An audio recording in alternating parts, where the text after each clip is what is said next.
Ngayong Semana Santa, ating pagnilayan kung paano tayo pinapahalagahan ng Diyos.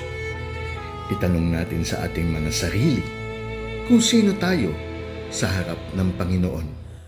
Hiram sa Diyos ang aking buhay.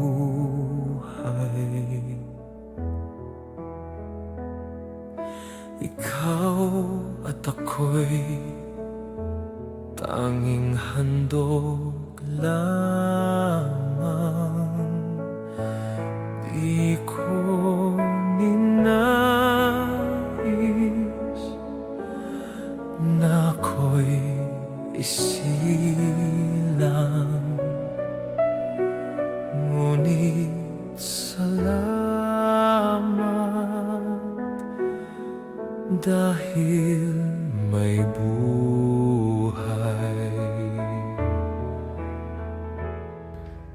Ngayong Huwebes Santo, ipinapakita sa atin kung paanong labis na pinapahalagahan ng Diyos ang dangal ng tao, na ating niyuyurakan at hindi pinapahalagahan sa bawat paggawa ng kasalanan. Ating pakinggan ang pagninilay mula kay Brother Lito San Jose, isang guro at katekista sa Diocese of Malolos. Magandang araw. Ngayong Huwebes Santo, hindi lang natin ginugunita ang nangyari noon.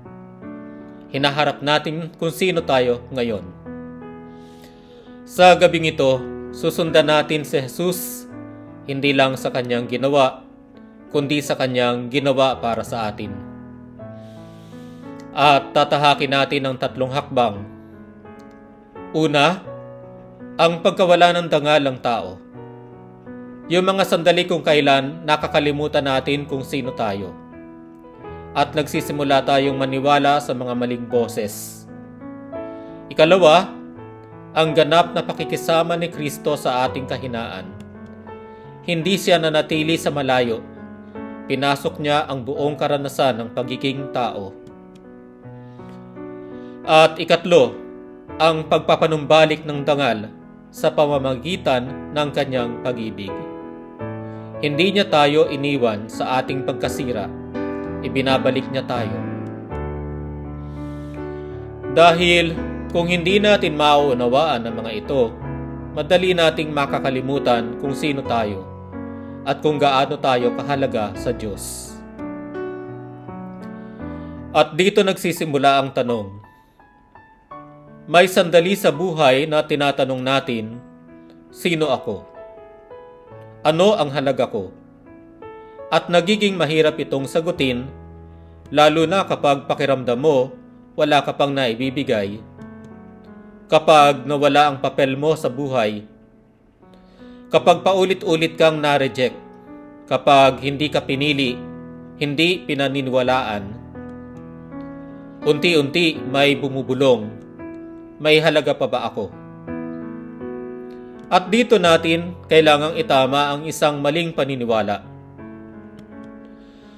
Ang halaga ng tao hindi nakabase sa kanyang kayang gawin. Mula sa Psalms 8, 4 and 5, ano ang tao upang iyong alalahanin? Ngunit siya'y pinutungan ng kaluwalhatian at karangalan.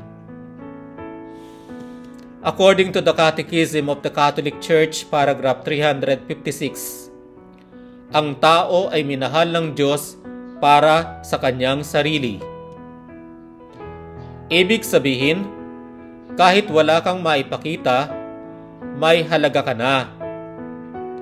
Sabi ni Saint Leo the Great, kilalanin mo o Kristiyano ang iyong dangal.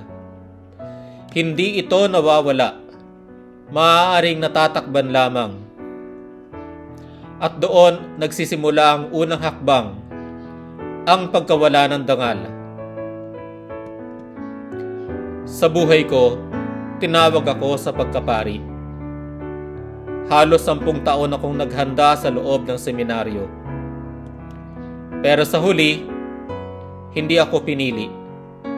Na-decommission ako bago pa man ako makommission. Kaya bumaling ako sa pagtuturo. At dito ako nakakita ng saya at panibagong sigla sa buhay.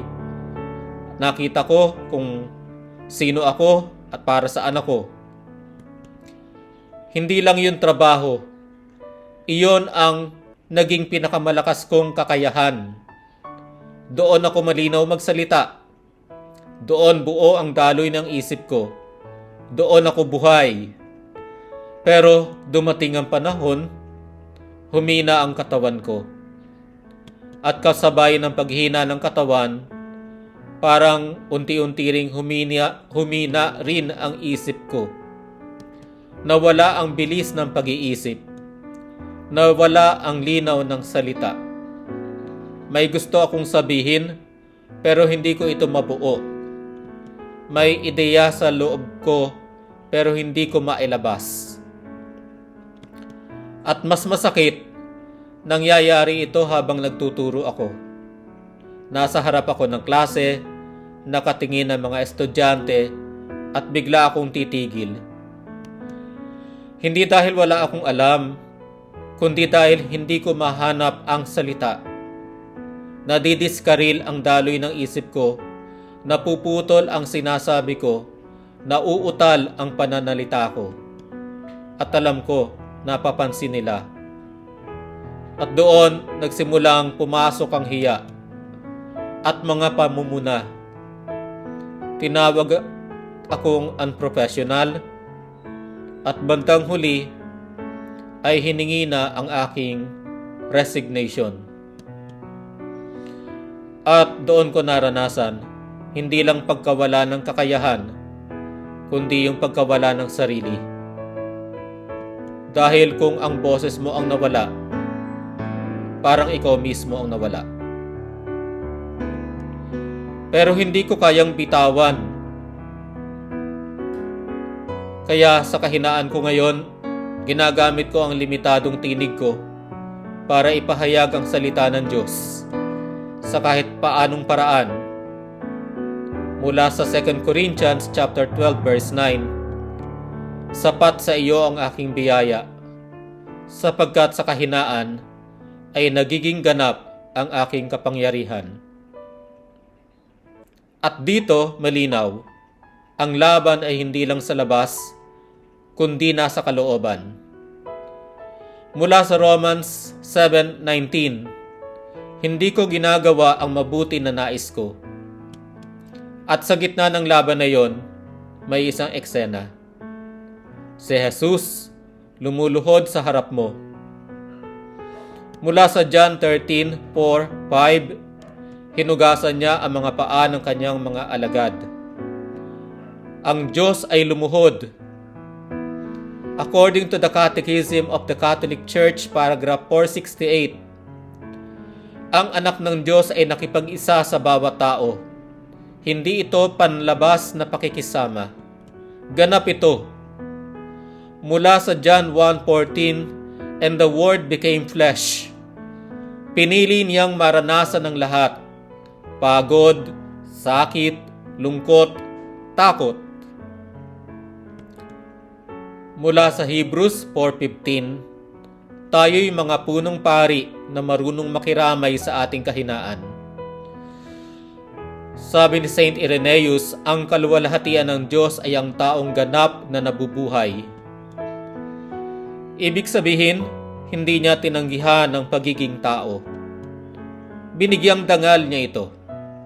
Sa huling hapunan, "This is my body given for you." According to the Catechism of the Catholic Church, paragraph 1324, ang Eucharist ang source and summit ng buhay Kristiyano. At sa hapag na iyon, kasama si Judas. Alam niya, pero hindi niya pinaalis. Nagbigay siya kahit alam niya. Alam niyang ipagkakanulo siya. At kahit tayo, kapag nagkakamali, hindi niya binabawi ang kanyang sarili. Sa Gethsemane, mula sa Luke 22:44, ang kanyang pawis ay naging parang dugo. Hematidrosis. Na sa sobrang bigat, ang katawan niya mismo ang sumigaw. At doon niya pinasan ang buong bigat ng tao.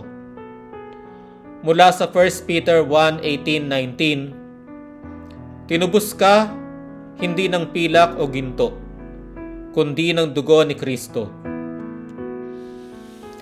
Binayaran ka na, at kung ang Diyos handang mamatay para sa iyo, mali ang sinasabi ng mga sugat mo. Kaya balikan mo ang eksena. Ikaw at si Jesus nakaluhod sa harap mo.